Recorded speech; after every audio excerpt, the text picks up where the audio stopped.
So as far as the Saga of a Crew production is concerned, and as far as props are concerned, this is the Holy of Holies, as I call it.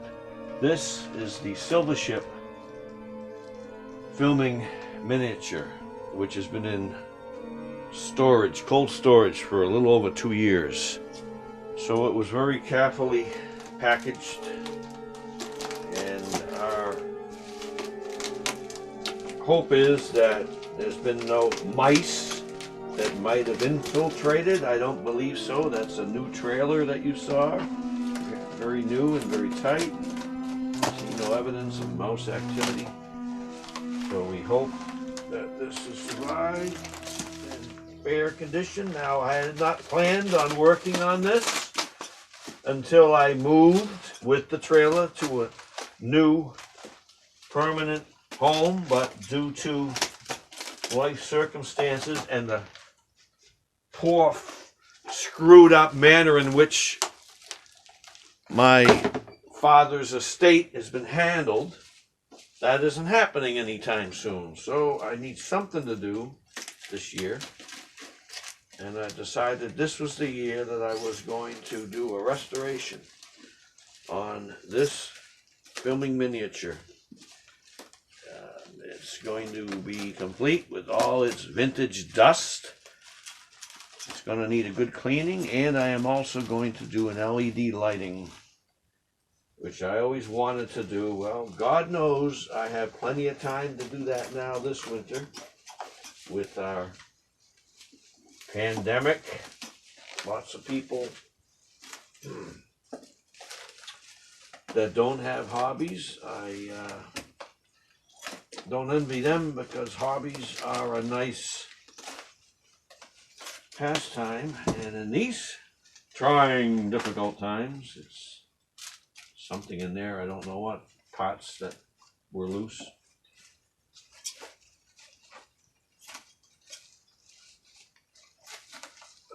So I'm seeing no evidence of mice. Here's a loose part. This is what's happening with the being stored in sub-freezing temperatures in the winters here in Maine. Fortunately, there is no evidence of mice, and in all her dusty glory. This model was it involved the most work. It became an obsession, really. The amount of detailing I kept working on it. Hundreds and hundreds. I wouldn't be surprised if there's 1,000 hours of work in the original, during the original construction. Just kept micro detailing it, adding it. There's probably 1,000 tiny little windows, which are just bright yellow pieces of paper, because I didn't have a way back then to illuminate it like they do. So there she is, looking dusty. There is a sag, structural sag in the front section here, which we're going to be addressing. I'm not sure where, but I'm going to have do some surgery on it for a battery compartment stinking in here. Originally, this was lit with rice bulbs. That's the old technology, but the nice thing about the rice bulbs is when they're photographed, they were true miniature incandescent bulbs, which gave a pure white natural light. The LEDs, for some reason, if you notice, everyone uses LEDs, but they don't photograph true. They do some kind of strange lighting effect, and they come out bluish. But I am going to do major surgery, cutting. I'm going to cut the bottom of this, stabilize the structure, cut into the bottom, and then we're going to string those, they call them fairy lights, or Christmas miniature LED Christmas lights. They're going to be all through here, and then fiber optics are going to be used in the position of these hundreds of little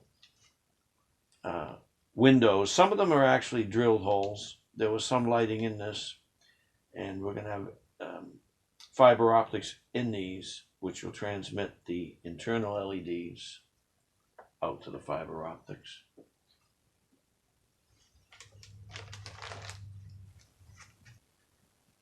So a little extra light.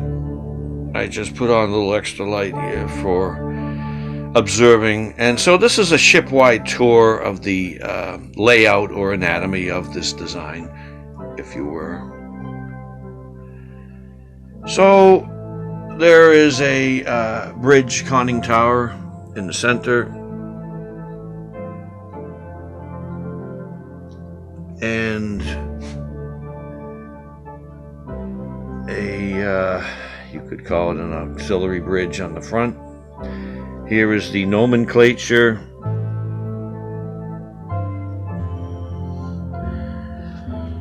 More nomenclature, very dusty. Poor old girl, she's going to be look so much better when it gets cleaned, first of all. Over here is the hangar. We'll get a better picture of that later. Over here, an interesting feature that didn't make it into the film, but this is a refueling dock, or a cargo dock.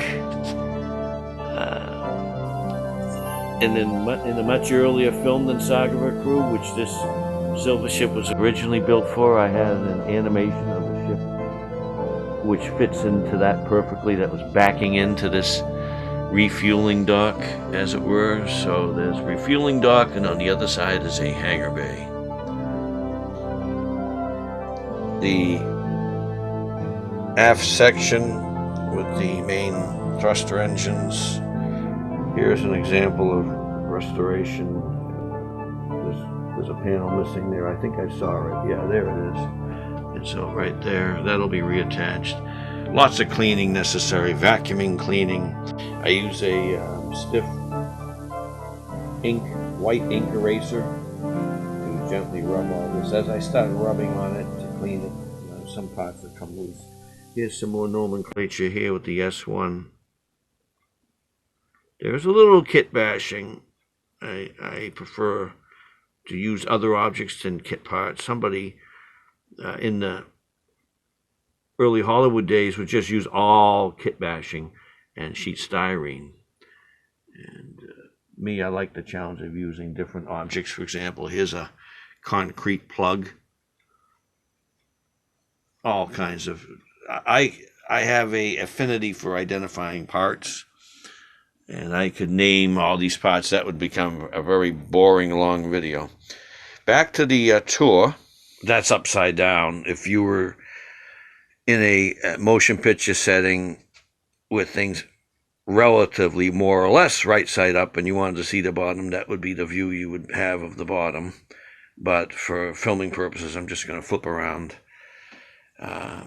for this tour of the anatomy.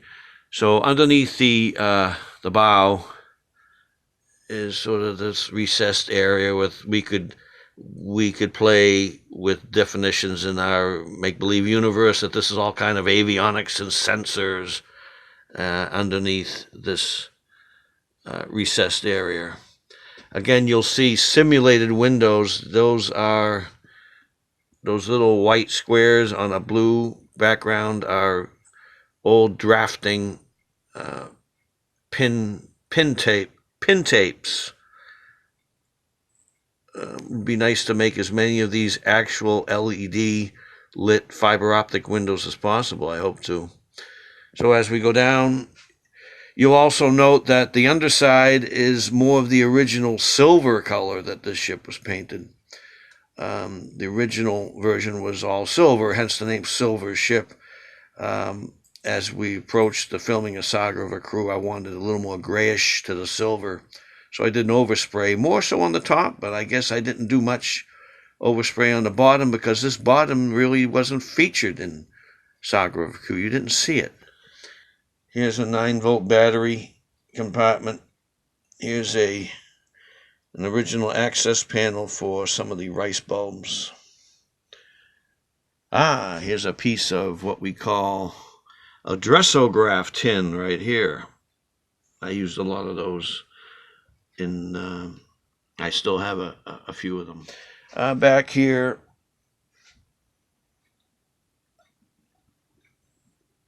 the aft section. Oops, sorry, my finger. The aft section from the bottom. Lots of little details like fluorescent orange. So she's dirty. She needs a lot of work. Here's a piece of, what we call it, medical bandage backing. I don't think they use it quite this anymore, this type, but for a large area bandage, you would peel that plastic off. It says, no, Mom, save those. I can use them. Here's another concrete plug right here. We get better focus now. Let's go through some of the parts. It's fun. Here's a ship model display stand piece.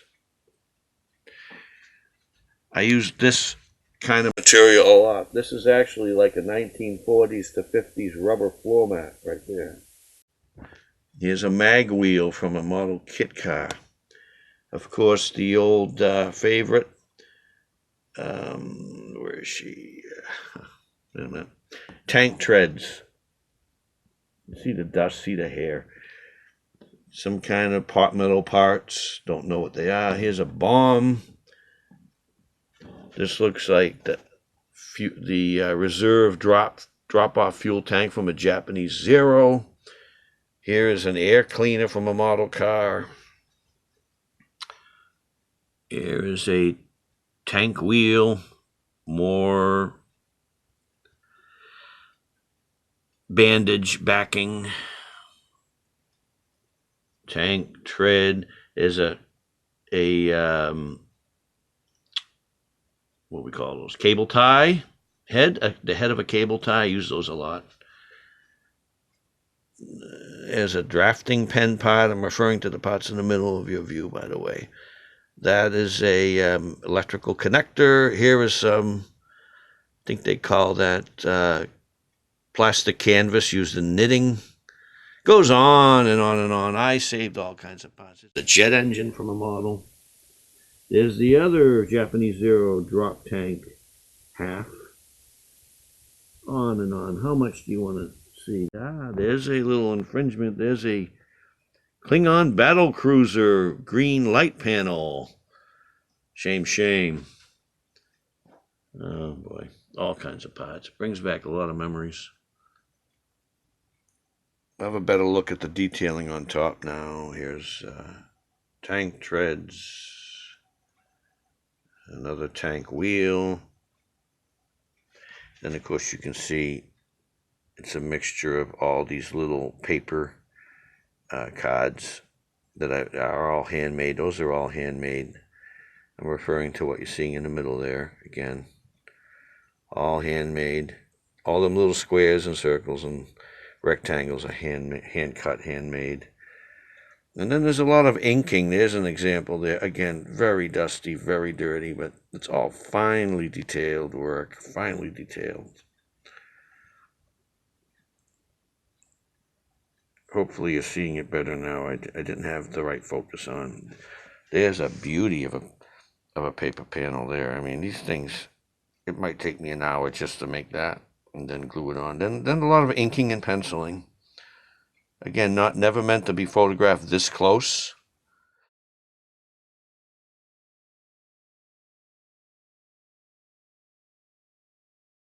Shuttlecock, badminton.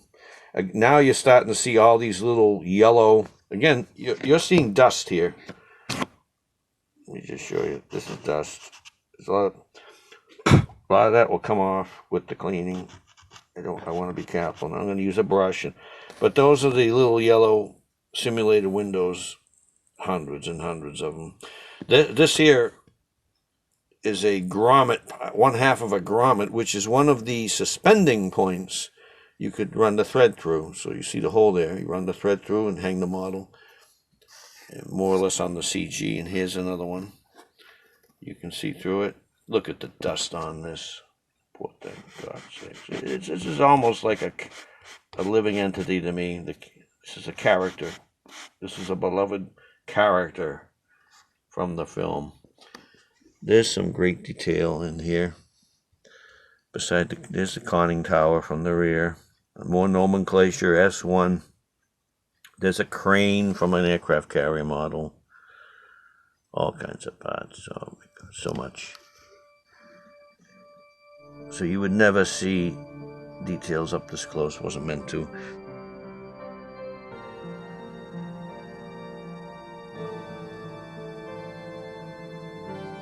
Here's another beautiful panel, handmade right there, hand cut, handmade, blended in.